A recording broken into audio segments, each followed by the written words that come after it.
Hey, tonight we're diving into one of the most fascinating journeys in the history of our planet.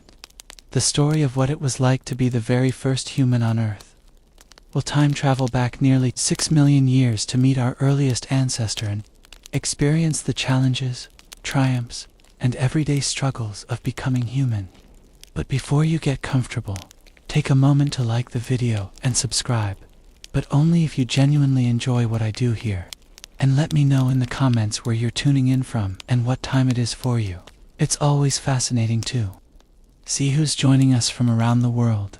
Now, dim the lights, maybe turn on a fan for that soft background hum, and let's ease into tonight's journey together. Congratulations, you've just woken up in the Tugan Hills of Kenya about 6 million years ago. Your name is Urin, which in the local Tugan language means original man. But in the scientific world of the distant future, they'll call you Urin Tuganensis, the first creature to take those crucial steps toward Becomingum in the morning. Air feels different here, fresher, wilder somehow. As you stretch your arms and feel the gentle morning sunlight filtering through the trees, you notice your hands. They're not quite human as we know them today, but they're special nonetheless. Your fingers are slightly curved, perfect for grasping branches. And your thumbs, while opposable, aren't quite as versatile as those of your distant descendants, who will someday read about you in science books. The good news is that you found yourself in a beautiful forest landscape with plenty of food and water nearby. The bad news, this world is unimaginably dangerous, and you're neither the strongest, nor the fastest creature around. You carefully climb down from your sleeping spot in the trees. Unlike modern humans, who would topple over immediately, you're still quite comfortable moving around in the branches. Your toes are more flexible than those of humans today, allowing you to grip the branches as you descend. But there's something unique about you, something that sets you apart from all the other apes in this ancient forest. When you reach the ground, you stand up on your 2 legs. Standing on 2 feet doesn't seem remarkable to modern humans. It's just what we do. But for you, living 6 million years ago, it's a revolutionary adaptation. No other ape spends as much time walking upright as you do. Your thigh bones, what scientists will someday call your femurs, have a special shape that makes bipedal walking more efficient. The neck of your femur is elongated and the head is angled forward. Design features that would one day become standard in the human lineage. But let's be honest, your bipedalism isn't perfect. You're what future scientists will call a facultative biped. You can walk on 2 legs when it's useful, but you're not committed to it full time like your distant descendants will be. When speed is necessary, you might drop to all 4s. And when you're relaxed in the trees, you're happy to use your arms and legs together to move around, much like the orangutans that will still exist millions of years from now in the forests of Southeast Asia. The morning sun rises higher and your stomach rumbles. Time to find breakfast. You scan the landscape from your higher vantage point. Another advantage of standing upright.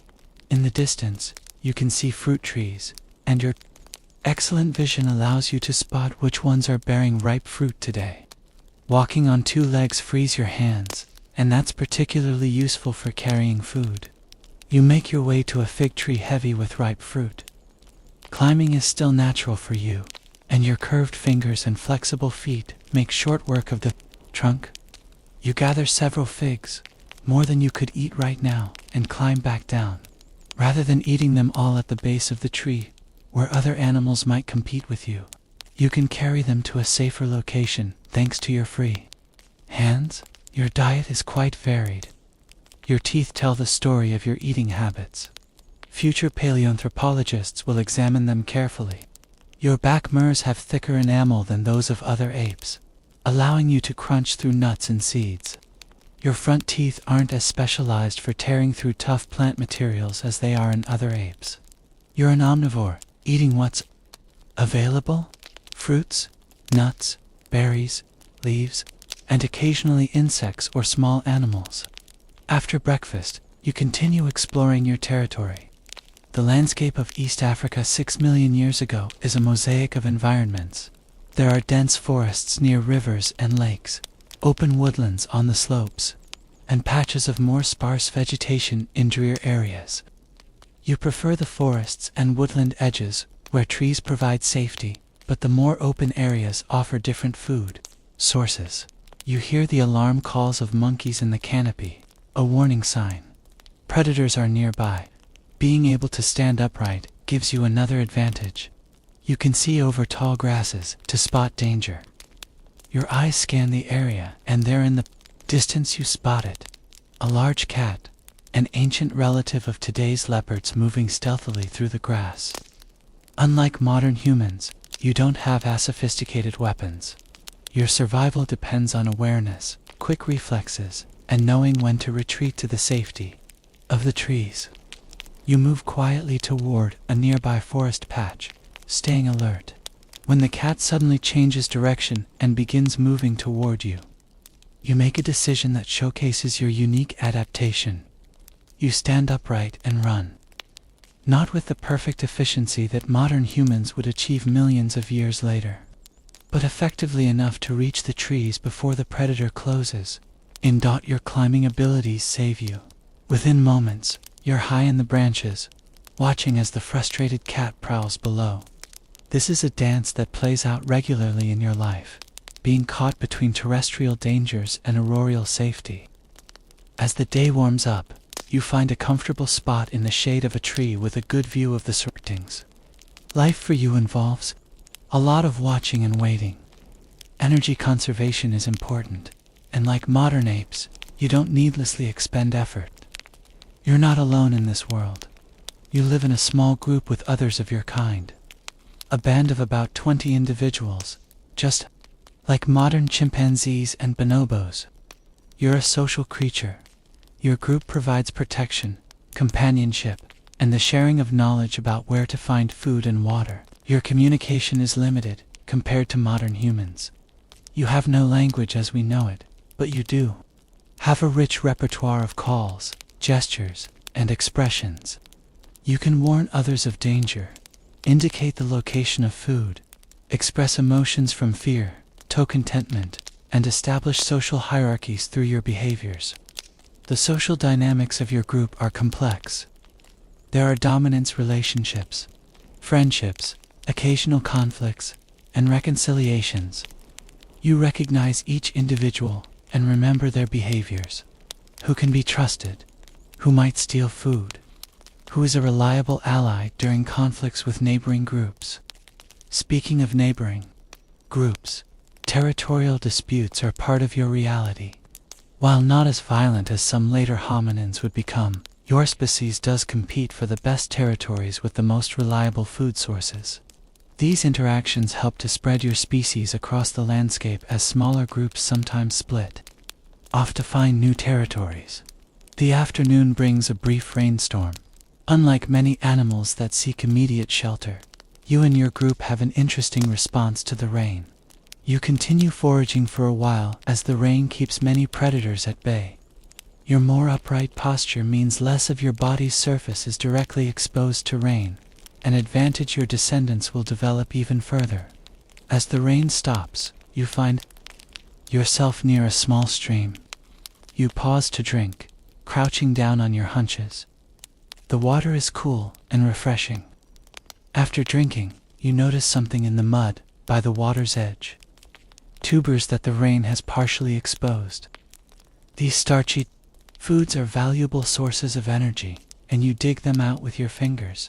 Another task made easier by your bipedal stance. By late afternoon, it's time to think about where you'll sleep tonight. Like modern chimpanzees, you don't use the same nest 2 nights in a row. This helps avoid the buildup of parasites and reduces the risk from predators that might learn your habits. You find a suitable tree with branches that fork in a way that will support your weight comfortably.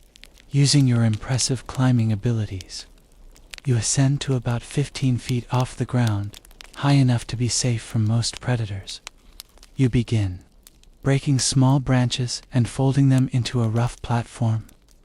This nest-building behavior is a myth you share with the great apes. But it's becoming more sophisticated in your species, with better construction that creates more comfortable sleeping platforms. As the sun begins to set, most of your group has also constructed nests in nearby trees. There's safety in numbers, and sleeping in close proximity means more eyes and ears to detect danger during the night. You settle into your nest, adjusting branches to create a more comfortable depression in the center. Your curved fingers and grasping feet help you maintain your position even while sleeping so you won't fall from your perch. The sounds of the forest change as daylight fades. New predators emerge. Some are already climbing down from their sleeping spots, ready to begin the day's foraging. You join them, descending the tree with practiced ease. Your curved fingers and flexible feet make this vertical journey simple and safe. Once on the ground, you instinctively rise to your bipedal stance. Standing upright isn't something you think about. It's just one of the ways your body moves. When you need to cover distance across open ground, walking on two legs feels natural. When you need to move quickly, you might drop to all fours for short bursts. And when you're in the trees, you use all four limbs in various combinations to climb, swing, and navigate the complex three-dimensional environment of the forest canopy. Your bipedal walking is unique among the creatures of your time. The forest is full of monkeys that occasionally stand upright for brief moments, but none walk bipedally as consistently as you do. This adaptation is still evolving. Your legs aren't as long relative to your arms as they will be in your Your knees and hips can fully extend, allowing you to stand straight. But your gait isn't as energy efficient as it will become in later hominins. The morning begins with a search for water. The recent rains have filled small depressions in rocks and tree hollows, providing convenient drinking spots. You cup water in your hand and bring it to your mouth. Another action made possible by your bipedal stance. Other apes would need to bend down and drink directly with their mouths, but you can carry water a short distance. As you drink, you catch your reflection in the still water. Your face is not human as we would recognize it today. Your brow is more pronounced, your jaw more protruding, your nose flatter, but your eyes hold an intelligence and awareness that separates you from other animals. Your brain, while smaller than that of modern humans, is already showing signs of expansion beyond what's typical for apes of your size. After drinking, your attention turns to food. The good news is that your environment provides a variety of options. The bad news is that finding enough calories each day requires constant attention and effort. You run your tongue over your teeth, an unconscious gesture after drinking. Your dental structure reveals much about your diet and evolutionary position. Your canines are larger than those of modern humans, but smaller than those of other apes. This reduction in canine size is one of the earliest signs of the hominin lineage. Your murs have thicker enamel than those of other apes, an adaptation for processing a varied diet that includes hard foods like nuts and seeds. Today, you decide to begin your foraging in a patch of woodland where you found tubers before. Walking on two legs allows you to see over the tall grasses, spotting any predators that might be waiting in ambush. It also frees your hands for carrying food or using simple tools. You haven't developed the sophisticated tools that later will create, but you do use objects in your environment to solve problems. You might use a stick to dig for roots, or to extract insects from their nests. You might use stones to crack open nuts, or tough-skinned fruits. These aren't crafted tools, but this simple tool use is the foundation upon which later technological innovations will build. As you forage, you're joined by several others from your group. There's safety in numbers, more eyes to watch for danger, more individuals to ward off competitors. Your social structure isn't as complex as it will become in later human species, but it's already more sophisticated than that of most other animals. You communicate with your companions through a combination of vocalizations, gestures, and facial expressions. You don't have language as modern humans understand it, but you can convey basic information. the location of food, the presence of danger, emotional states, from fear to contentment. These communication skills are crucial for maintaining group cohesion and cooperation. One of your companions makes an excited vocalization. Having found a bush heavy with berries, you join in the harvest, picking the ripe berries and eating some immediately while collecting others in your cupped hand. The sweet tart flavor is refreshing, and the sugars provide quick energy. As you eat, you remain vigilant. Your position in the food chain is precarious. You're neither the largest nor the strongest creature in this ecosystem. Predators are a constant threat. The ancient African landscape is home to ancestors of modern lions, leopards, and hyenas, all of which would consider you prey. A rustling in the nearby grass sends a jolt of alertness through your group. Everyone freezes, eyes and ears focused on detecting the potential threat. After a moment, a small antelope emerges, itself wary of predators. Your group relaxes slightly, but the brief alarm has reminded everyone of the need for constant vigilance. The morning continues with this pattern of foraging and watchfulness. You move from one food source to another, never staying in one place too long. This nomadic lifestyle is necessary. Staying in a single location would quickly deplete the available food and increase vulnerability to predators that might learn your habits. By midday, the sun is high and the temperature has risen considerably. Unlike modern humans, you don't sweat profusely to cool yourself. You seek shade instead, finding a comfortable spot under a tree where you can rest during the hottest part of the day. This is a social time for your group. Individuals groom one another, removing parasites and strengthening socially bonds. The grooming patterns follow the social hierarchy of the group. Dominant individuals receive more grooming than they give. As a social activity, this grooming is about more than just hygiene. It's a way of reinforcing relationships and reducing tensions within the group. Your position in the social hierarchy influences many aspects of your life. Access to preferred food sources, mating opportunities, sleeping spots. The hierarchy isn't rigid though. It can shift based on coalitions between individuals, and your own status might rise or fall depending on your health, strength, and social alliances. There are distinct physical differences between males and females in your species, what scientists call sexual dimorphism. Males are generally larger and more muscular, while females are somewhat smaller, but no less capable of navigating the challenging environment. These differences are less pronounced than in some ape species, but more noticeable than they will be in modern humans. As the afternoon progresses and the temperature begins to drop, your group becomes active again. The evening foraging session is crucial. You need to consume enough calories to sustain you through the night, and you need to find suitable trees.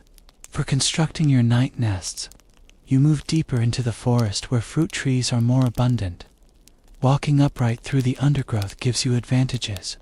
You can see further, move more efficiently on two legs through the terrain, and keep your hands free for gathering food or using tools. You come across a fig tree that's dropping ripe fruit.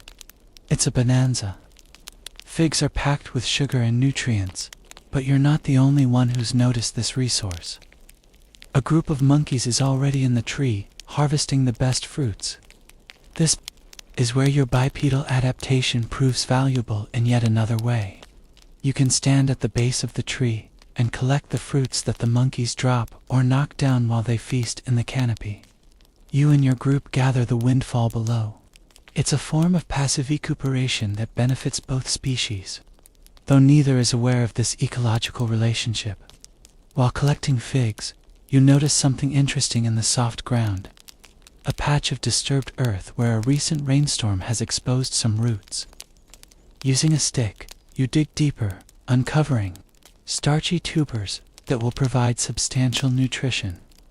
Your omnivorous diet and ability to exploit various food sources are key advantages that will serve your lineage well in the coming millions of years. Your digging activity attracts attention from younger members of your group.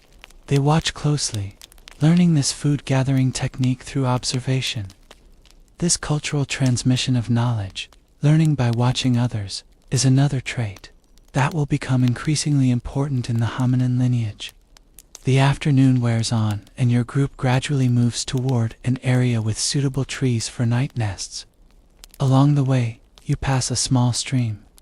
Some members of your group stop to drink, while others use the opportunity to wash some of the fruits they've collected, rinsing off dirt and insects. This simple washing behavior isn't quite tool use, but it shows a level of intelligence and problem-solving that exceeds that of most animals. You understand cause and effect, that washing food in water makes it more palatable and removes unwanted elements. As you approach the stream, you walk with the characteristic gait of Urantugenensis. Future paleoanthropologists will study the details of your leg bones to understand how you moved. The head of your fur, your thigh bone, is large and faces forward, an adaptation for bipedal walking.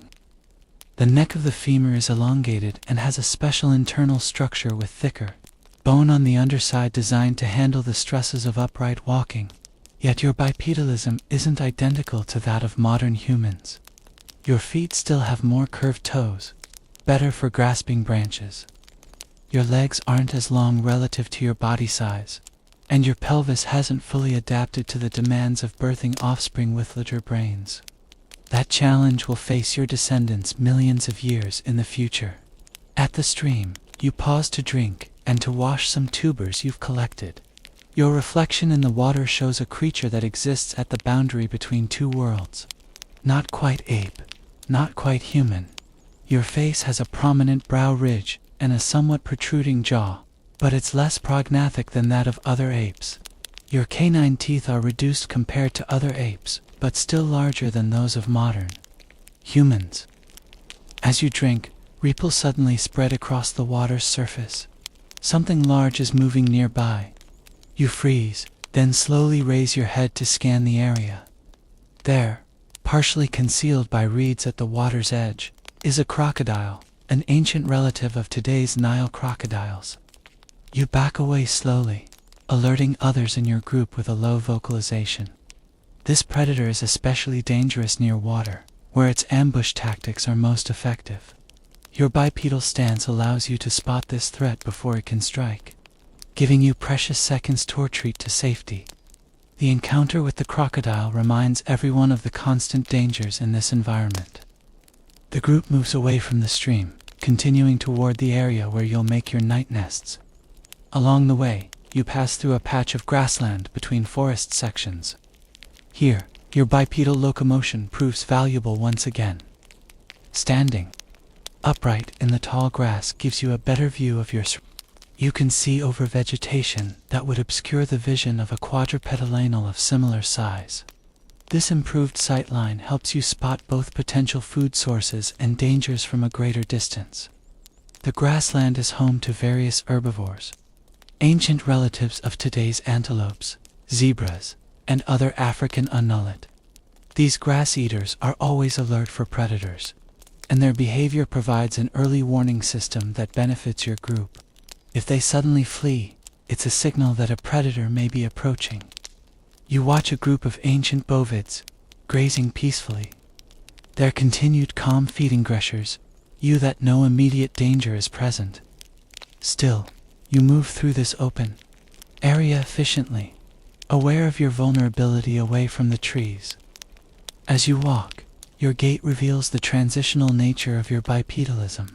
It's not the perfect energy-efficient stride that modern humans will develop with their longer legs and specialized foot arches. Your walk requires more muscular effort, and you fatigue more quickly than your distant descendants will. But compared to moving on all fours, your bipedal walking allows you to cover ground more efficiently while keeping your hands free. The sun is beginning to sink lower on the horizon as your group reaches a suitable area for making night nests. The trees here are tall, with many forking branches, perfect for constructing safe sleeping platforms. Before climbing, everyone takes the opportunity to forage a bit more, gathering the last food of the day. You find a bush bearing small, tough-skinned fruits. Your teeth are well adapted for this food source. Your murs, with their thick enamel, can crack through the hard exterior to reach the nutritious pulp inside. You eat several, the tangy flavor providing a pleasant end to the day's foraging. As twilight approaches, you select a tree and climb up to a suitable height using branches and foliage. You construct a night nest, a simple platform that will cradle your body during sleep. This nest-building behavior is something you share with modern great apes, a connection to your evolutionary past. From your elevated position, you can see the landscape changing as the light fades. The open areas become shadows while the forest edges remain more distinct. In the distance, you can see the silhouettes of mountains, ancient volcanic formations that have helped shape this landscape over millions of years. These volcanoes play a crucial role in preserving your legacy. The lava flows and ash deposits they produce will create the perfect conditions for fossilization. Millions of years from now, scientists will find your bones embedded in these geologic layers, and from these fragments, they will begin to piece together the story of human origins. As darkness falls, the sounds of the forest change. Daytime, birds go quiet, while nocturnal creatures begin their chorus. The hoots of owls, the chirping of insects, the occasional roar of a big cat. These form the soundtrack of the African night, not so different from what it will be millions of years later. You settle into your nest, finding a comfortable position. The events of the day replay in your mind: the successful foraging, the close encounter with the crocodile, the peaceful observation of the grazing herbivores. Tomorrow will bring new challenges and opportunities, but for now, rest is the priority. The stars emerge overhead, visible through gaps in the canopy. The night sky looks much as it will in the far future, though the constellations are slightly different due to the slow movement of stars over vast time periods. You don't recognize patterns in these stars or assign them meaning. That level of abstract thinking still lies in the evolutionary future. Your consciousness begins to fade as sleep approaches. Your breathing slows and your muscles relax. In your nest high above the ground, you're relatively safe from most predators. Those that can climb, like leopards, are a risk, but the height and location of your nest minimize this danger. As you drift towards sleep, you're unaware of the evolutionary journey that lies ahead. You don't know that your adaptations, bipedal walking, omnivorous diet, toolless social living, are laying the groundwork for a lineage that will eventually dominate the planet. You're simply living each day according to your nature, responding to the pressures and opportunities of your environment.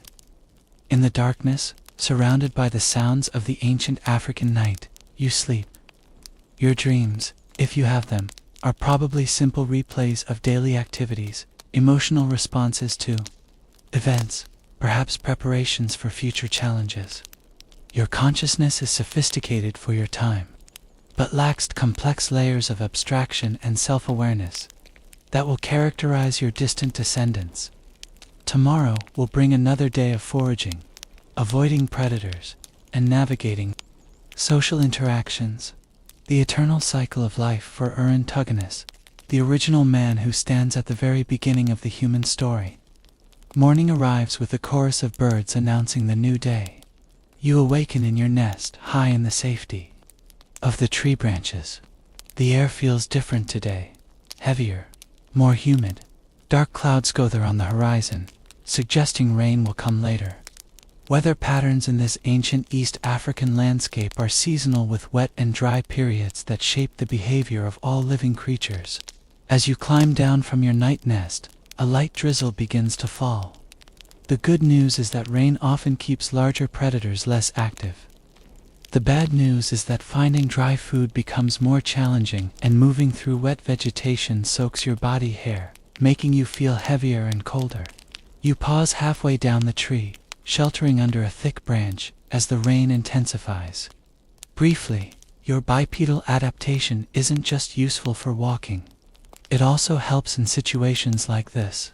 Standing upright under the branch, You can use your free hands to groom your wet fur, squeezing out excess moisture. Your ancestors who walked on all fours wouldn't have this advantage. The internal structure of your fur, that thigh bone that future scientists will examine so carefully, reveals the story of your bipedalism. Inside the bone, the cortical layer, the dense outer part, is thicker on the underside of the femoral neck. This isn't visible on the outside, but this hidden feature helps the bone withstand the stresses of walking upright. It's a signature of bipedal movement that will help future paleoanthropologists understand your place in the human story.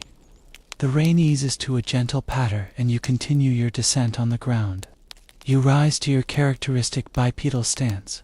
Your feet are different from those of modern humans. Your big toe is still some weight divergent, useful for grasping branches when climbing. But when you walk, your feet function effectively for bipedal locomotion with the beginnings of the arch structure that will become more pronounced in later hominins. Today's first priority is finding food made more urgent by the rain. Wet conditions make some food sources more accessible. Earthworms come to the surface, snails become more active, and certain plants become easier to pull from the softened ground. Your omnivorous diet and adaptable foraging strategies are among your greatest strengths. You move through the wet forest, your eyes scanning constantly for food and danger. Your bipedal stance keeps your head higher than it would be if you walked on all fours, giving you better visibility in the vegetation.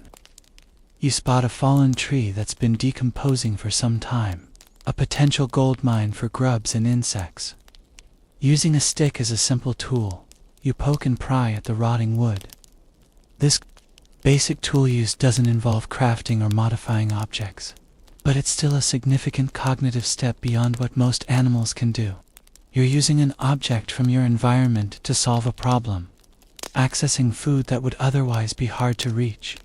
Your efforts are rewarded when the stick dislodges part of the bark, revealing a colony of termites. These insects are a valuable protein source. Using your fingers, you extract several of them and pop them into your mouth. The taste is earthy and slightly nutty, with a pleasant crunch. Modern humans might find this unappetizing, but to you, it's a nutritious snack.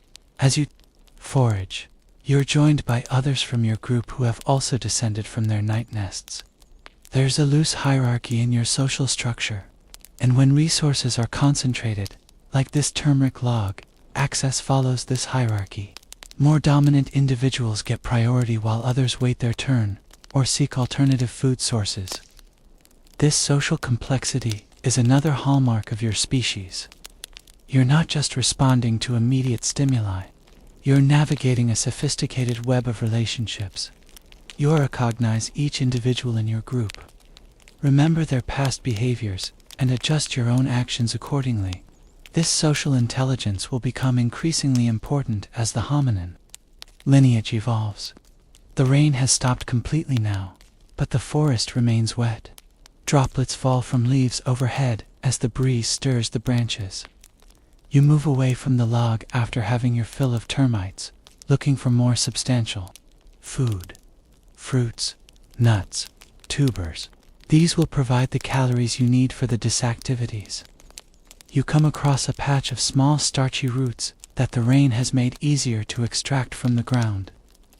Using your fingers and occasionally your teeth, you pull several from the soil, brushing off the dirt before eating them. They're fibrous and not particularly flavorful, but they provide valuable carbohydrates and help fill your stomach. As you forage, you remain alert for sounds or movements that might indicate danger. The good news about your evolutionary position is that you're smarter and more adaptable than most animals. The bad news is that you're neither the strongest nor the fastest creature in this ecosystem, and many predators would see you as potential prey. The most dangerous predators in your world are the big cats, ancient relatives of today's lions, and leopards. They're ambush hunters, using stealth and surprise to capture their prey. Your upright posture helps you spot them from a greater distance, and your social group provides multiple sets of eyes and ears to detect threats. There are Other dangers too. Hyena ancestors roam in packs, capable of taking down prey much larger than themselves. Ancient crocodiles lurk near water sources, perfectly evolved ambush predators that can remain hidden until the last moment. Snakes, some venomous, hide in the underbrush or coil on low branches. And there are competitors, other primates, and early hominins that might contest access to the best food sources or territories.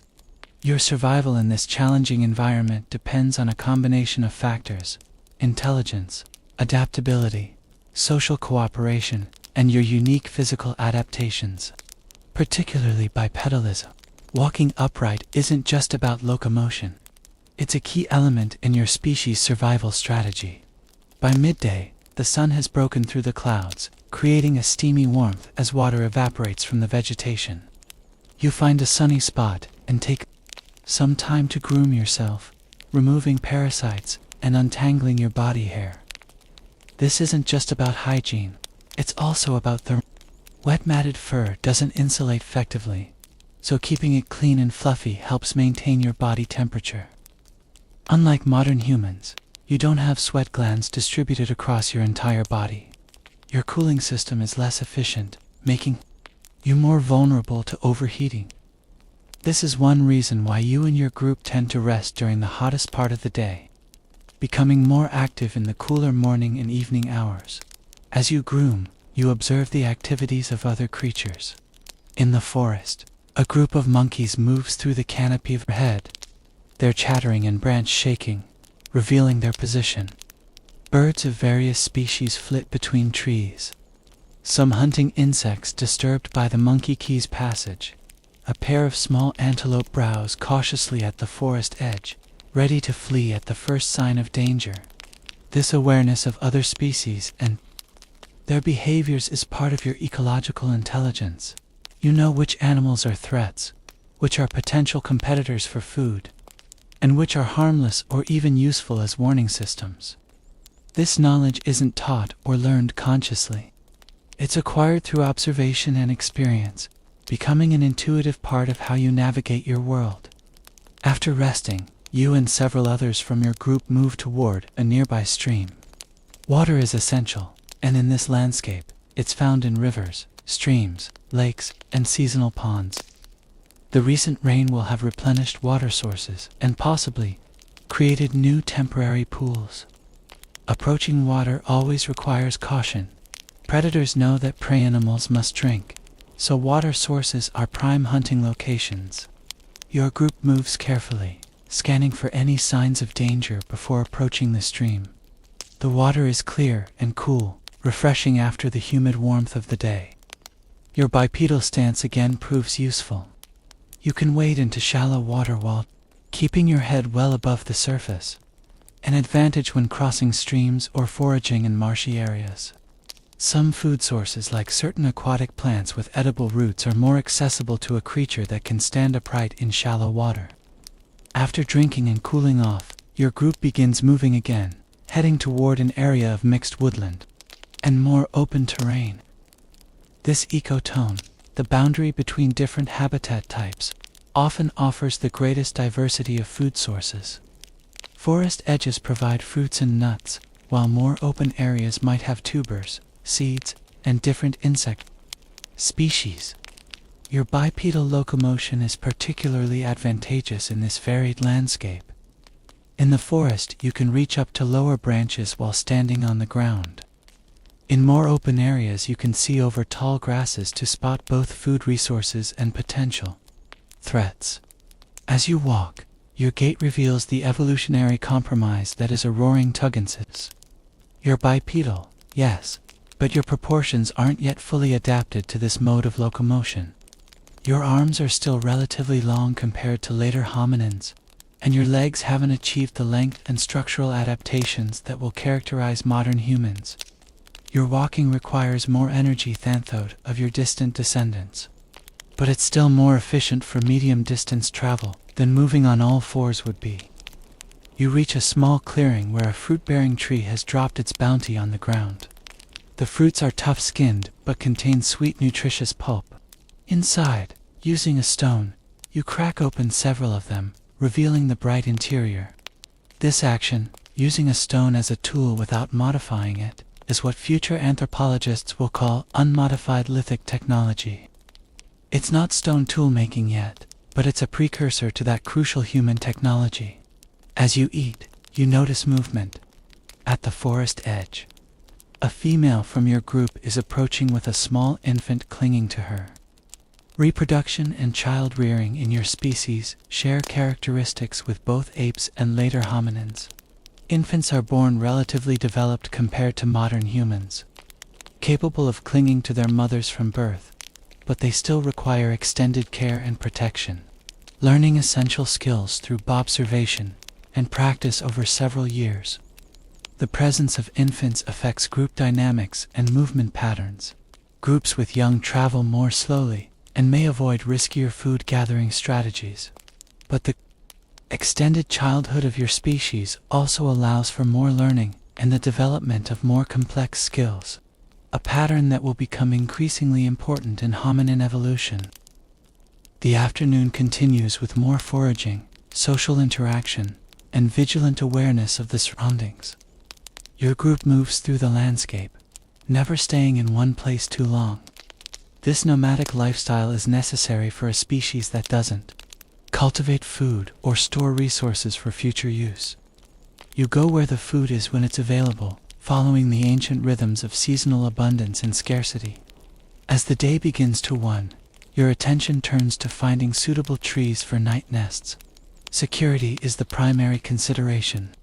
Trees that are difficult for predators to climb with branches strong enough to support your weight, but high enough to be safe from ground predators.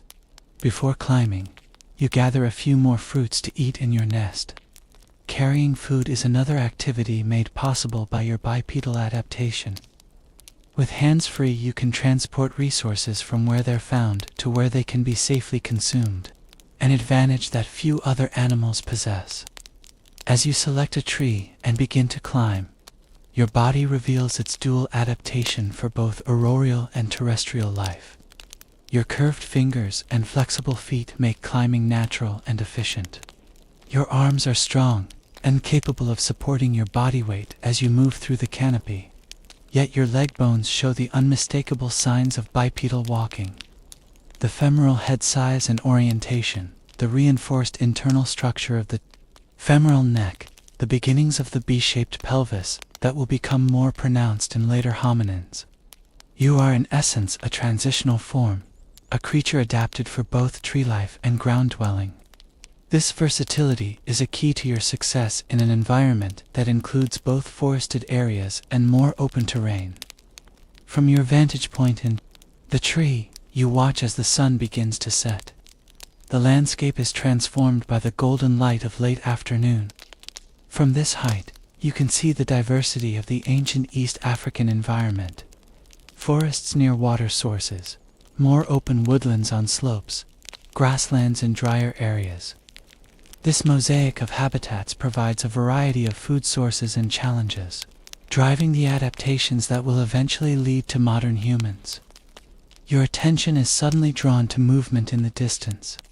A group of large predators, ancient relatives of modern lions, is moving through the open terrain, heading toward a water source. They're too far away to pose an immediate threat, but their presence reinforces the constant danger that shapes your existence. These predators, however, may have played a role in driving the evolution of your bipedal locomotion.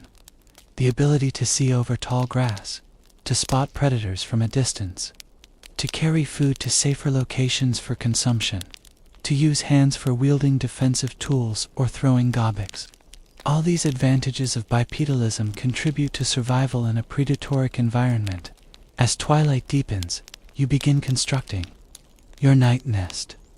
This isn't a simple matter of finding a comfortable spot to lie down. It's an architectural process that demonstrates considerable intelligence and planning. You break and bend branches to create a platform, weaving them together for stability. You add softer vegetation for comfort. The completed nest is sturdy, secure, and concealed enough to avoid attracting predators' attention. Nest building is a behavior you share with the great apes, a connection to your evolutionary past. But your nests show adaptations specific to your species. They're often constructed higher with more attention to security features, reflecting the particular pressures of your environment. As darkness falls, you settle into your nest, your day's foraging having provided enough nutrition to sustain you. Through the night, below, in the gathering darkness, the forest comes alive with the sounds of nocturnal creatures, the hoots of owls, the chirps of insects, the occasional roar of a big cat or laugh of a hyena. These sounds might be alarming to modern humans, but to you, they're the familiar soundtrack of the African night. From your safe perch, you look out at the stars emerging in the clear night sky. The patterns they form are the same ones that your distant descendants will one day map into constellations, use for navigation, and weave into their mythologies. But for you, they're simply points of light in the darkness, neither understood nor named. As sleep approaches, your mind quiets. You don't contemplate your place in the universe or wonder about your origins. Your consciousness, while sophisticated, compared to most animals, lacks the layers of abstraction and self-reflection that will characterize later humans. Your awareness is focused on the immediate and practical food, safety, social relationships, reproduction. Yet in your brain, slightly larger, relative to body size, than that of other apes, lie the foundations for what will come. The neural capacities that allow you to use simple tools, navigate complex social structures, communicate with your group, and adapt to various environments contain the seeds of the advanced cognitive abilities that will one day lead to language, art, science, and civilization. As you drift into sleep, cradled in your nest high above the forest floor, you are unknowingly a crucial link in the chain of human evolution. Your species Aruantugenensis, with its bipedal locomotion, omnivorous diet, and social complexity, represents one of the earliest steps on the long path that will eventually lead to modern Homo sapiens. The adaptations that allow you to survive in the challenging environment of ancient East Africa, particularly your bipedal stance, will prove remarkably successful over millions of years. They will be refined and elaborated upon by natural selection, producing a lineage of increasingly sophisticated hominins. Most of these evolutionary experiments will end in extinction, but one branch will continue, eventually giving rise to the species that will transform the planet like no other. But all of that lies in the unimaginably distant future. For now you sleep, your body recovering from the day's activities, preparing for the challenges of tomorrow. Your existence is focused on the eternal present, finding food, avoiding danger, maintaining social bonds, reproducing. The grand narrative of human evolution continues through you, one day at a time, one generation at a time.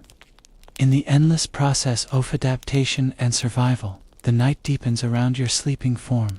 The stars wheel overhead, and the ancient African landscape continues its slow geological transformation. Volcanic activity in the region is gradually creating the conditions that will preserve traces of your existence. Bones that will fossilize in sedimentary layers protected by overlying volcanic deposits waiting to be discovered. 6 million years in the future, by curious descendants who will piece together the story of their origins from these fragile remains. The night passes peacefully, and dawn once again brings a new day to the ancient Kenyan landscape. The air this morning is clear and cool, with no sign of yesterday's rain. As sunlight filters through the leaves, you stir in your nest, gradually awakening to the sounds of the forest. Your sleep has been deep and restorative. The night nest you constructed served its purpose well, keeping you safely elevated above ground predators and comfortable enough for uninterrupted rest. This ability to create secure sleeping places is one of the advantages that separates you from many other animals in your environment. As you become fully awake, your first sensation is hunger. Digestion has emptied your stomach overnight, and finding food will be your primary motivation for the day ahead. unlike modern humans who might plan meals days in advance or store food. For future use, your relationship with food is immediate and constant. Eat when you find it, because you never know when the next meal will come. You descend from your night nest with practiced ease, your curved fingers and flexible feet making the vertical journey simple and safe. Once on the ground, you rise to your bipedal stance. This morning, you're alone. The other members of your group have descended from their nests earlier or built them in different trees. Being temporarily separated from your group isn't unusual. The social structure of Tuganus is looser than what will evolve in later hominin species. Your groups form what scientists would call a fission-fusion society, where individuals come together and separate throughout the day depending on circumstances. This flexible social organization allows for more efficient foraging when food is scattered and better defense when predators threaten. You begin walking through the forest, your bipedal gait now fully awake and coordinated. With each step, the unique biomechanics of your species are displayed. The extended knee joint, the angled fur, the beginnings of the arched foot. These features aren't as developed as they will be in later hominins, but they already show clear adaptations for upright walking. The internal structure of your fur, invisible but crucial, bears the telltale signs of bipedalism. The cortical bone on the underside of the femoral neck is thicker than on top, a response to the stresses of walking upright. This hidden feature will be one of the key pieces of evidence that future paleoanthropologists use to establish your place in the human family tree. As you walk, you scan the environment for both food and potential danger. Your eyes forward, facing with stereoscopic vision, give you excellent depth perception, useful for both navigating through complex forest environments and judging distances when using tools. Your color vision, superior to that of many mammals, helps you identify ripe fruits and other edible plants. Your first find of the morning is a patch of berries growing on low bushes. You gather several handfuls, eating as you pick. The sweet tart flavor is pleasant, and the sugars provide quick energy to start your day. But berries alone won't sustain you. They're mostly water and quick-burning carbohydrates. You'll need more substantial food as the day progresses. As you forage, you're aware of the different strategies employed by your species. One of the advantages of bipedalism is that it allows for what scientists will later call systematic foraging, the ability to efficiently harvest food from scattered sources and carry it, either for immediate consumption in a safer location or to share with others in your group. This gathering behavior made possible by your free hands and upright stance is an early version of what will become a crucial hominin adaptation. Future species will elaborate on this basic pattern, developing containers, tools for harvesting, methods of food processing, and eventually agriculture, all building on the foundation of bipedalism and free hands that you represent. After finishing the berries, you continue your search for food. Your omnivorous diet is an advantage in this environment. You can eat a wide variety of foods, adapting to what's available in different seasons and locations.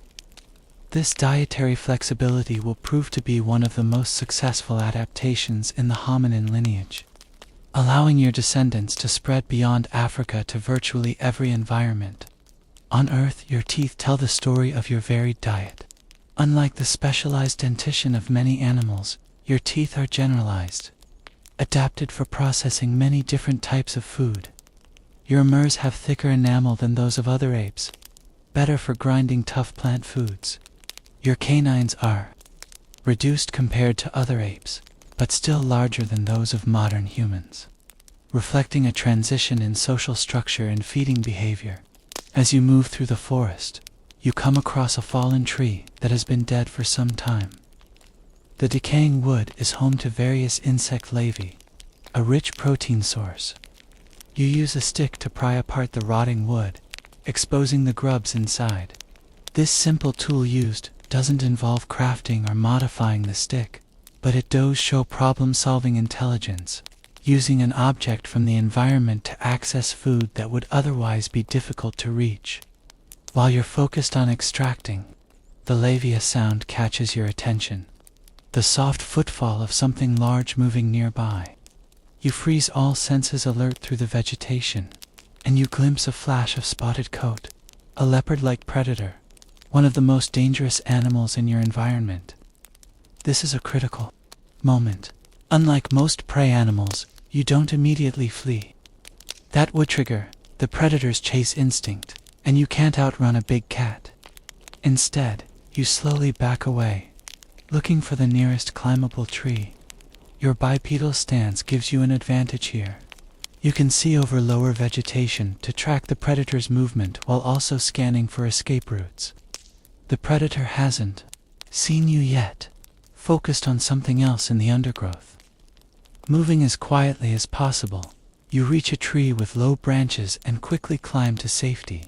From your elevated position, you can now see the predator clearly as it moves through the area where you are foraging.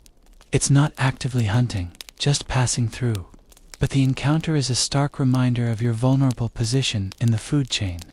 After the predator moves on, you remain in the tree for a while, using the opportunity to search for fruit in the canopy.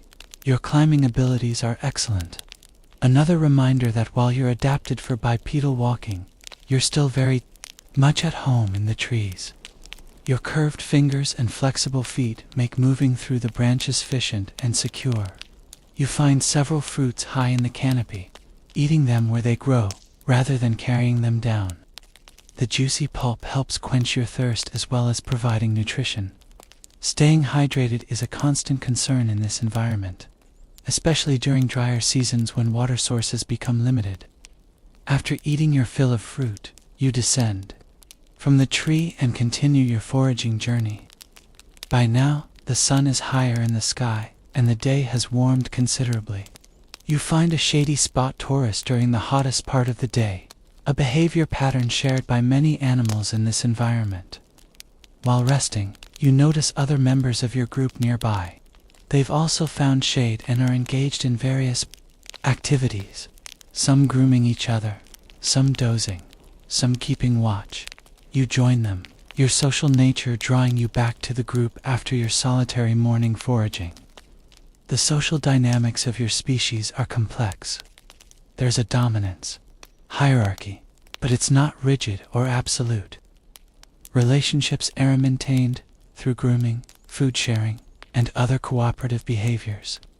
Conflicts are usually resolved through displays, rather than actual fighting, although serious competition over resources or mates can sometimes turn violent. One of the older females in the group approaches you, making a soft vocalization that signals friendly intent. She begins grooming your back and shoulders, searching for parasites and untangling your body hair.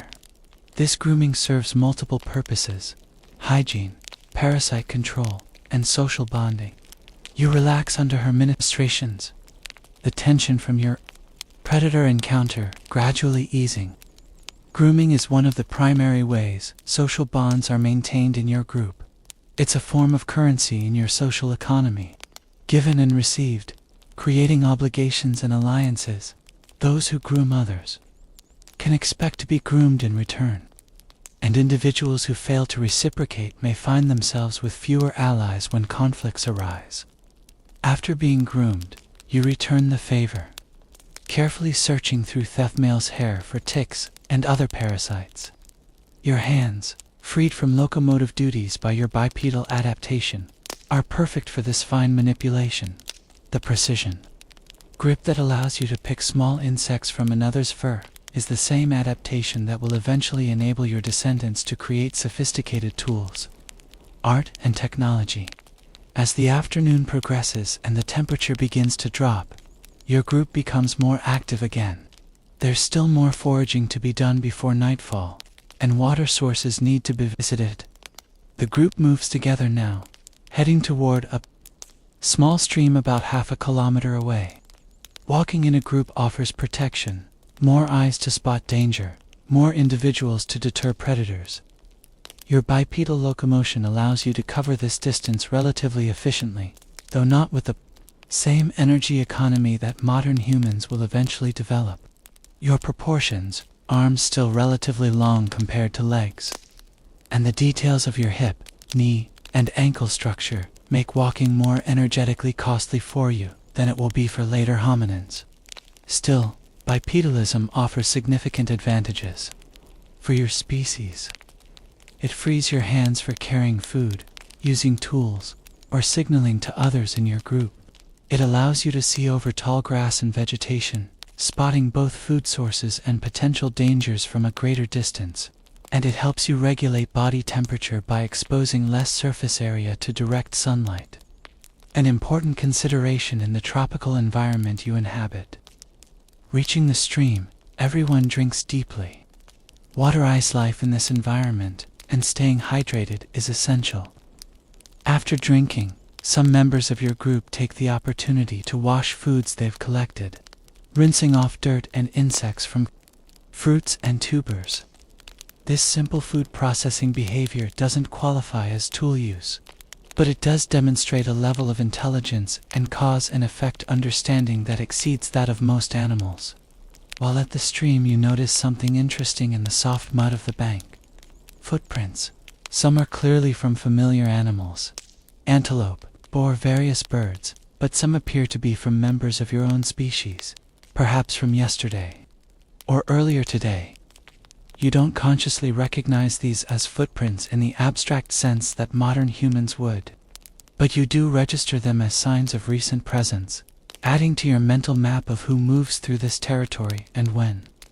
Millions of years from now, similar footprints left by later hominins will be preserved in volcanic ash at a place called Leh, providing future scientists with direct evidence of bipedal walking in your evolutionary descendants. Your own footprints here by the stream will not be preserved. The next rain will wash them away, but they are part of the same evolutionary story. As your group moves away from the stream, heading toward an area of mixed woodland and grassland, you spot a broken branch with several termite holes. Using a long grass stem, you probe one of the holes, then withdraw it to find termites clinging to the stem. This fishing technique, a more sophisticated form of tool, used than simply using found objects, shows the cognitive capabilities of your species. This termite fishing behavior is significant because it involves modifying an object from the environment, selecting and possibly trimming the grass stem for a specific purpose. It's not as complex as the tool manufacture that will characterize later hominins, but it does demonstrate planning, fine motor control, an understanding of cause and effect, cognitive abilities that exceed those of most non-human animals. The rest of the afternoon is spent in continued foraging, now focusing on more substantial foods that will sustain you through the night. You find a patch of starchy roots that require some effort to dig up but provide valuable calories. Using both hands and occasionally a digging stick, you extract several of these roots, sharing some with younger or older group members who might struggle to obtain them independently. This food-sharing behavior is another important aspect of your species' social structure. While not as formalized or extensive as it will become in later hominins, the sharing of food helps maintain group cohesion and ensures that all members have access to nutrition. It's particularly important for those who are too young, too old, or temporarily unable due to injury or illness to forage effectively for themselves. As the day begins to wane, your group gradually moves toward an area with suitable trees for night nests. The western sky is painted with the orange and gold of sunset, and the air is cooling rapidly, a reminder of temperature fluctuations that characterize this environment. Nights can be surprisingly cool, even in equatorial regions, especially during certain seasons. Before climbing to build your night nest, you search for one more meal, something to sustain you through the night.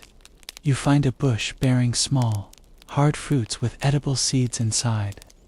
Your murs with their thick enamel are perfect for cracking these open, accessing the nutritious kernels within. You eat several, the rich, slightly nutty taste, satisfying your hunger. With darkness approaching, you select a tall tree with many branching limbs, ideal for nest construction. You climb efficiently, your curved fingers and flexible feet making the ascent easy, despite your fatigue from the day's activities. At a suitable height, about 5 meters above the ground, you begin breaking and bending branches to create a platform.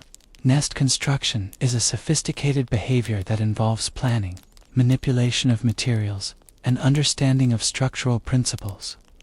Your nest isn't simply a pile of branches.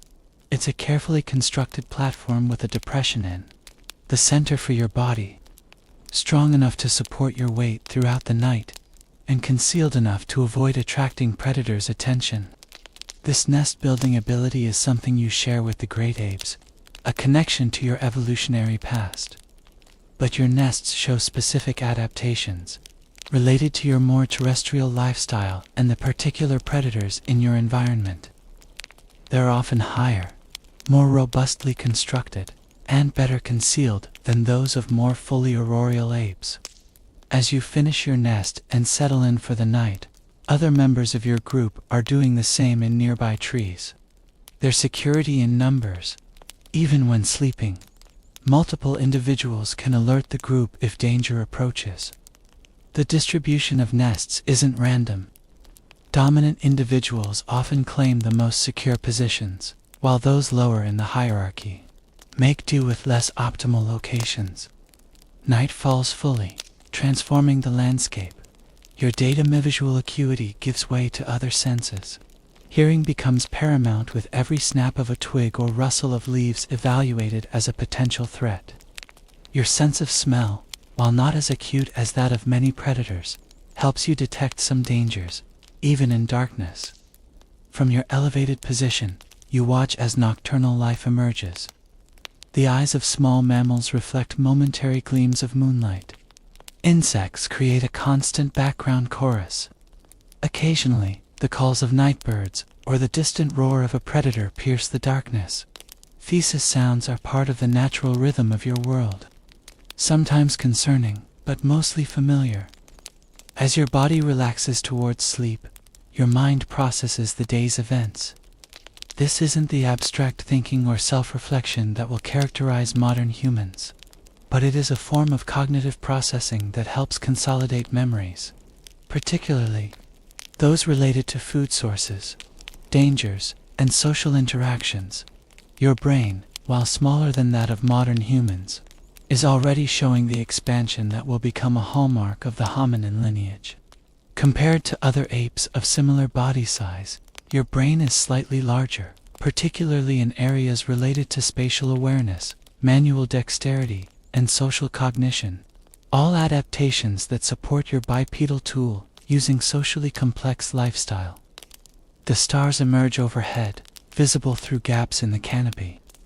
The night sky is brilliant in this era before artificial light, with the Milky Way forming a glowing river across the darkness. You perceive this beauty in a direct sensory way, without the layers of meaning and mythology that later humans will impose on these celestial patterns. As sleep approaches, your consciousness narrows, focusing on the immediate. The comfort of your nest, the softness of the breeze, the distant sounds of the night forest. You don't contemplate your place in the universe or worry about tomorrow beyond its most immediate concerns. Your awareness, while sophisticated by the standards of your time, lacks the abstract dimensions that will evolve in later hominin species. Yet in your brain and body are the seeds of what will come.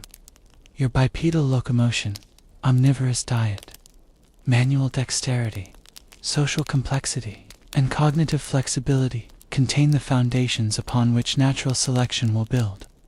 Over millions of years, these basic adaptations will be refined and elaborated, producing a lineage of increasingly sophisticated hominins, culminating in Homo sapiens, a species that will transform the planet in ways unimaginable to you. But all of that lies in the unthinkably distant future. For now, you sleep, your body recovering from the day's exertions, preparing for tomorrow's challenges. Your existence is focused on the eternal present, finding food, avoiding danger, maintaining social bonds, reproducing. The grand narrative of human evolution continues through you one day at a time. one generation at a time in the endless process of adaptation and survival.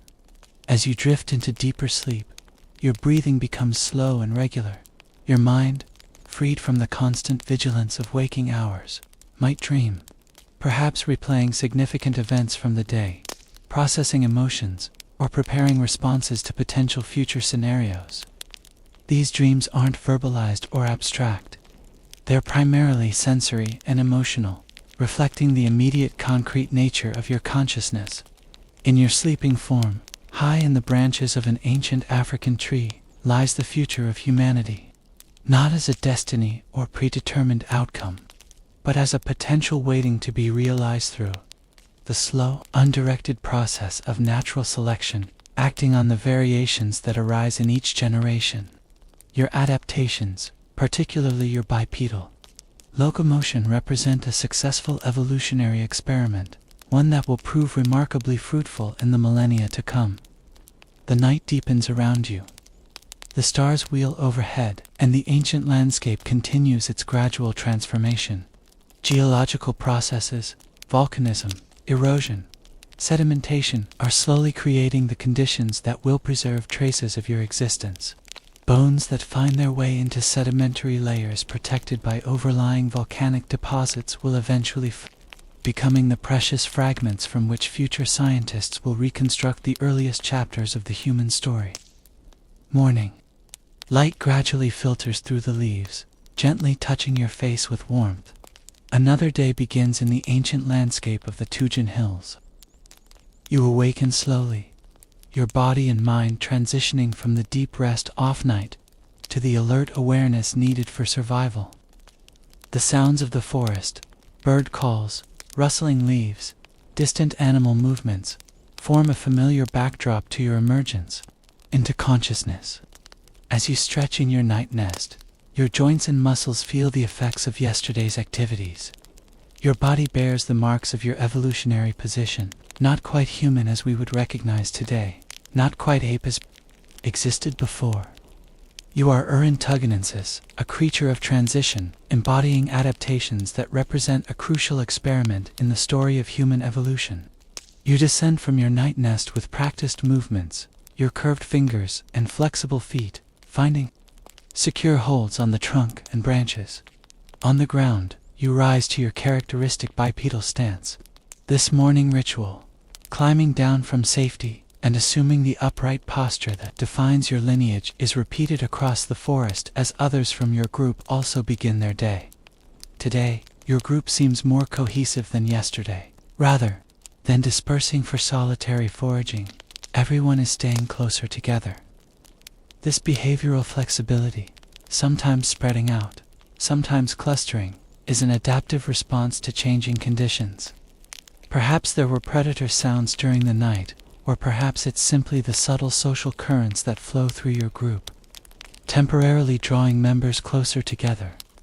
A female with a young infant clings to her appears at the edge of the gathering. Her presence changes the group's dynamics subtly. Mothers with young receive special consideration, often given access to better food sources and offered more protection. This caregiving behavior extended beyond immediate family bonds is a foundation for the increasingly cooperative social structures that will evolve in later hominins. The infant, only a few months old, clings to its mother's fur with remarkable strength. Unlike the helpless newborns of modern humans, your species' infants are born more developed, capable of holding on during travel. Still, they require extended care and protection, creating a lengthy period of dependency during which they learn essential survival skills through observation and imitation. This extended childhood, though not as prolonged as it will become in later human species, is a key adaptation in your lineage. It allows for more learning, more brain development after birth, and more transmission of knowledge between generations. The seeds of cultural learning, which will become the hallmark of later humans, are already present in your species' children practices. Your attention turns to the day's first priority, finding food. Hunger is a constant companion in your world, where no meal is guaranteed and energy expenditure is continuous. Your bipedal adaptation helps in this eternal quest for nutrition, allowing you to see farther, travel more efficiently, and carry gathered foods to safer locations for consumption or sharing. This morning, the group moves together toward a grove of fruit-bearing trees that were spotted the previous day. Walking on two legs through the mixture of forest and more open terrain, you maintain a steady pace. Your gait isn't the perfect energy-efficient stride that modern humans will develop, but it's effective for your needs and environment. The biomechanics of your walking reveal the transitional nature of your species. Your fur, that crucial thigh bone, has a head that's larger and more forward-facing than in non-bipedal apes. The neck of the fur is elongated and internally structured to handle the stresses of upright walking. Your pelvis is beginning to show. The bowl-like Shapitha will become more pronounced in later hominins. Your foot, while still retaining some grasping ability, is developing the rigidity and arch structure needed for effective terrestrial locomotion. These anatomical features hidden within your body tell the story of your evolutionary position.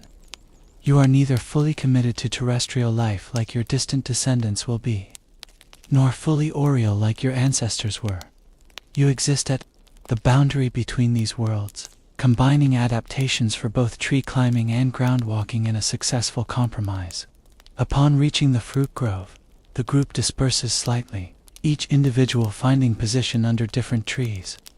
Above, ripe fruits hang tantalizingly, their bright colors advertising their nutritional bounty. Some are within reach from the ground for an upright hominin.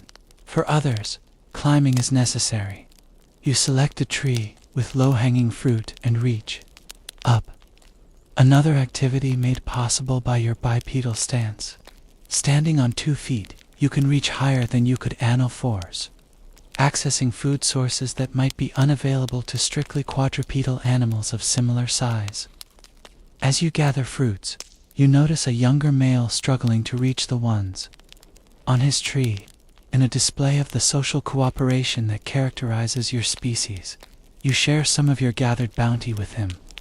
This sharing behavior, while not as formalized or extensive as it will become in later humans, helps maintain group cohesion and ensures that all members have access to nutrition. The food sharing also reinforces social bonds and establishes reciprocal obligations. By sharing today, you increase the likelihood that others will share with you when you're in need. This simple exchange represents the beginnings of the complex social economies that will develop in later human societies. While eating, you remain vigilant. Your position in the food chain is precarious. You're neither at the top nor the bottom, but somewhere in the vulnerable middle. Predators are a constant threat, and your survival depends on detecting danger before it detects you. Your bipedal stance helps with this vital awareness, keeping your head higher than it would be on all fours and allowing you to see over vegetation that might conceal approaching threats. Your forward-facing eyes, inherited from your primate ancestors, give you excellent depth perception and the ability to track moving objects, whether potential food or potential danger. After the morning's feeding, the group moves toward a nearby water source.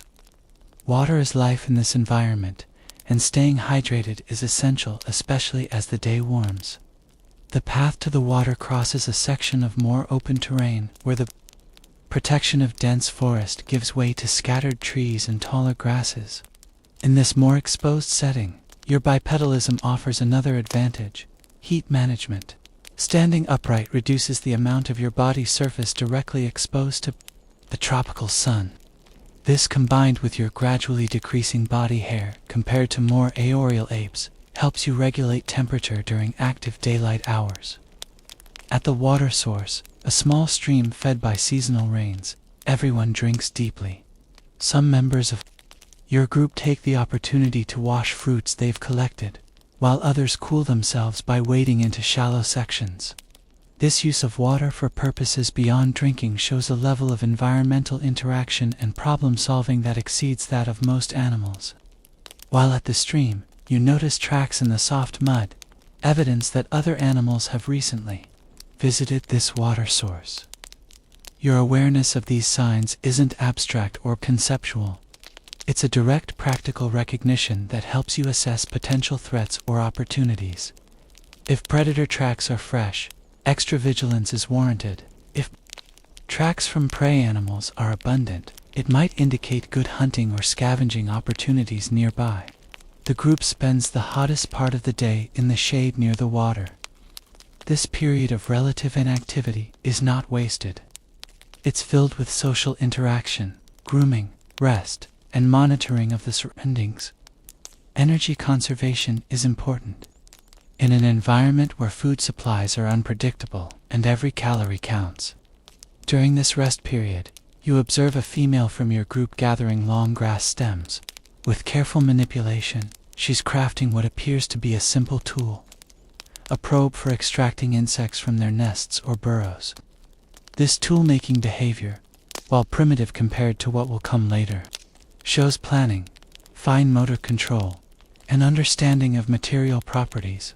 The ability to create and use tools, even simple ones, is facilitated by your bipedal adaptation.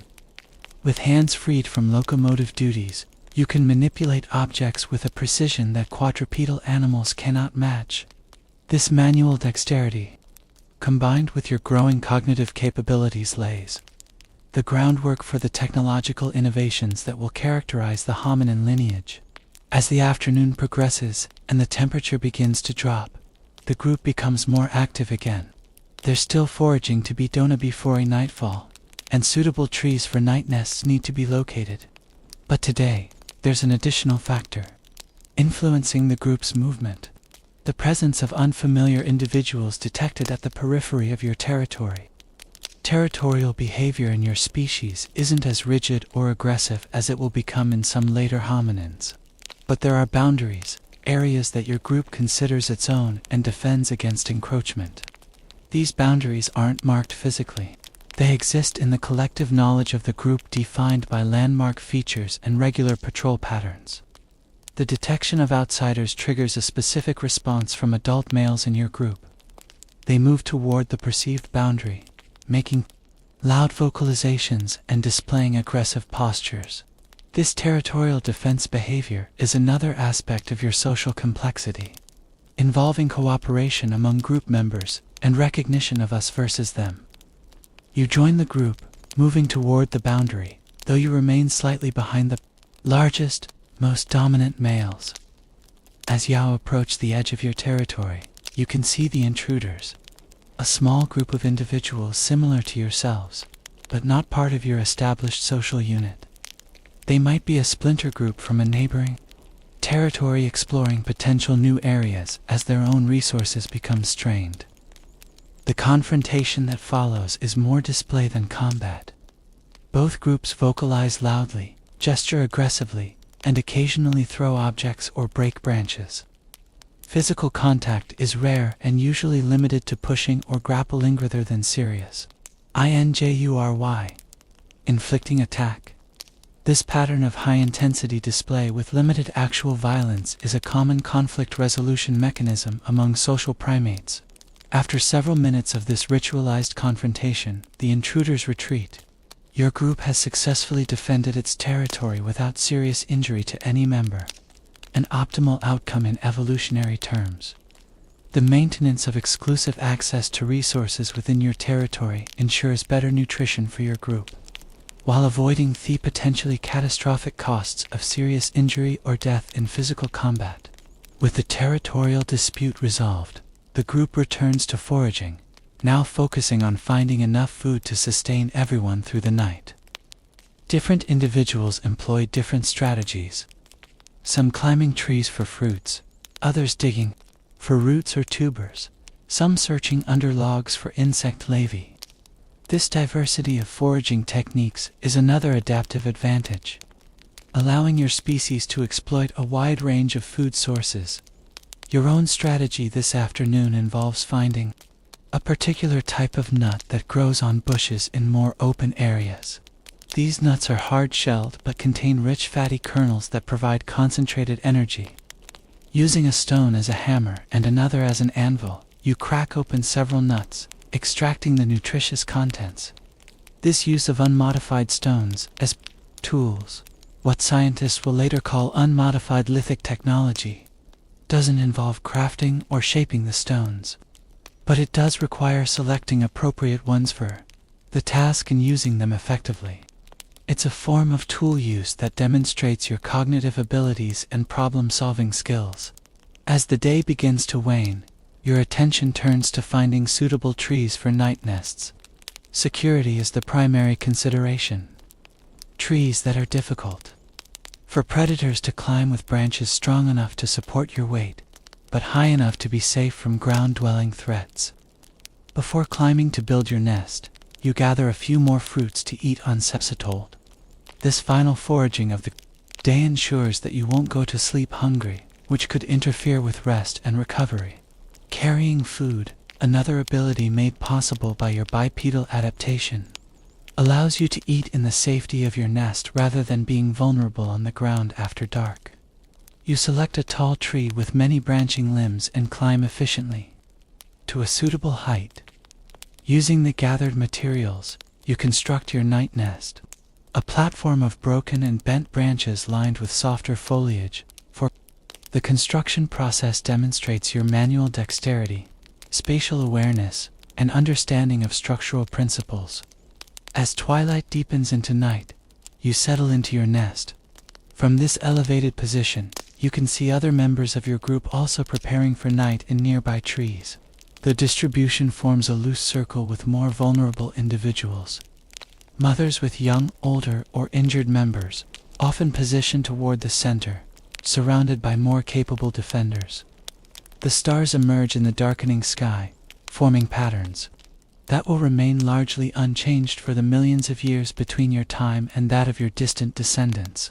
The moon, waxing toward full, casts a silvery light over the landscape, creating a world of shadows and subtle illumination. As your body relaxes towards sleep, your mind processes the day's events, the successful foraging, the territorial defense, the social interactions within your group. This cognitive processing isn't the abstract reflection that modern humans would but it's a form of learning and memory consolidation that helps you adapt and survive in your challenging environment. Your species, Oranchoganensis, represents one of the earliest experiments in hominin evolution. Your bipedal locomotion, omnivorous diet, manual dexterity, tool use, and social complexity contain the seeds of what will become the human lineage. Not all of these experiments will succeed. Many branches of the hominin family tree will end in extinction, but some adaptations, particularly bipedalism, will prove remarkably successful, persisting through millions of years of evolution. In the darkness of prehistoric night, cradled in your nest high above the ancient African landscape, you sleep unaware of your place in the grand narrative of human evolution. You are simply living your life according to the dictates of your nature and the pressures of your environment, responding to immediate needs and challenges without concern for the distant future or the deeper past. Yet in your sleeping form lies a potential that will gradually unfold over millions of years. The adaptations that allow you to survive in the challenging environment of ancient East Africa, particularly your bipedal stance, will prove remarkably successful. Over countless generations, natural selection will refine and elaborate upon these basic adaptations, producing a lineage of increasingly sophisticated homins. The path from you to modern Homo sapiens is neither straight nor inevitable. It will wind through various species: Australopithecus, early Homo, Homo erectus, and others, each with its own unique adaptations and evolutionary experiments. Most of these branches will end in extinction, their particular combination of traits proving unsuccessful in the face of changing environments and competition. But one branch will continue, eventually giving rise to a species that will transform the planet like no other. The journey from Urin to modern humans spans nearly 6 million years, a timescale almost impossible for the human mind to truly comprehend. During this vast period, the Earth itself will change. Continental positions will shift slightly. Ice ages will come and go. Sea levels will rise and fall. And through it all, the hominin lineage will continue to evolve, adapting to new challenges and opportunities. Your descendants will gradually develop longer legs and shorter arms, becoming more specialized for terrestrial bipedalism.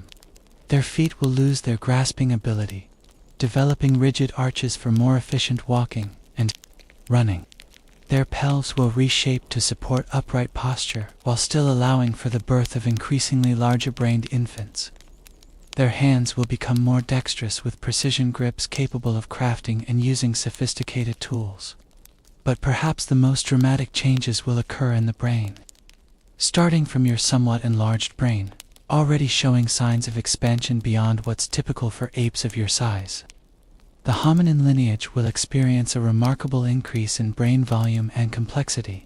This neural evolution will eventually produce minds capable of language, abstract thought, creative expression, technological innovation, and cultural transmission of knowledge. This cognitive revolution will transform the relationship between hominins and their environment, where you react to your surroundings, adapting to conditions as you find them. Your distant descendants will actively modify their world, creating shelters, clothing, weapons, art, and eventually entire civilizations. Where you live within the ecological systems you inherit, they will reshape those systems to suit their needs and desires. The seeds of this transformation are already present in your species, in your bipedal stance that frees hands for tool, use in your omnivorous diet that allows for dietary flexibility, in your social structures that facilitate cooperation and knowledge sharing, in your extended childhood that permits learning and brain development. These adaptations, which help you survive in the challenging environment of ancient Africa, contain the potential for what will become humanity. As the night deepens and your consciousness fades into deeper sleep, the stars wheel overhead, marking the passage of time, each night like this one. Each day of foraging and socializing, each generation reproducing and raising young ones, all are small steps in the immense journey of human evolution. The path from you to modern Homo sapiens will take millions of years and countless generations, each making their own small modifications to the template you've established. And what of the modern humans who will eventually look back and try to understand your life? They will search for fossil fragments, analyze geological contexts, study contemporary apes for behavioral clues, and use advanced technologies to extract every possible piece of information from the scant evidence that survives millions of years. From these fragments, they will construct theories about who you were and how you lived, debating endlessly about whether you were truly human or still too ape-like to deserve that designation. The truth, as always, is more complex than any simple categorization. You are neither fully human nor fully ape, but something unique, a creature of transition, embodying adaptations that represent a crucial experiment in the story of life on Earth. Your bipedal stance in particular will be recognized as one of the defining features of the hominin lineage, a key adaptation that set your descendants on their evolutionary path. In the end, the story of human evolution is not about a linear progression from primitive to advanced, but about a branching bush of adaptations and experiments, most ending in extinction, a few continuing to evolve. It's a story of creatures, like you, living their lives day by day, generation after generation, adapting to their environments and passing along the traits that help them survive. From these countless small adaptations accumulated over unimaginable time emerges the remarkable phenomenon we call humanity. As we look back across 6 million years to glimpse your life, we see reflections of ourselves in your social bonds, your tool use, your bipedal walking, your omnivorous diet, your extended care of young. And we see differences too. Your greater climbing abilities, your smaller brain, your more limited technology, your more immediate consciousness. You are both familiar and foreign, a reminder of where we came from and how far we've traveled. In understanding your life, the challenges you faced, the adaptations you embodied, the world you inhabited, we gain perspective on our own existence. we see that the traits we consider uniquely human have deep evolutionary roots emerging gradually over millions of years rather than appearing suddenly or inevitably.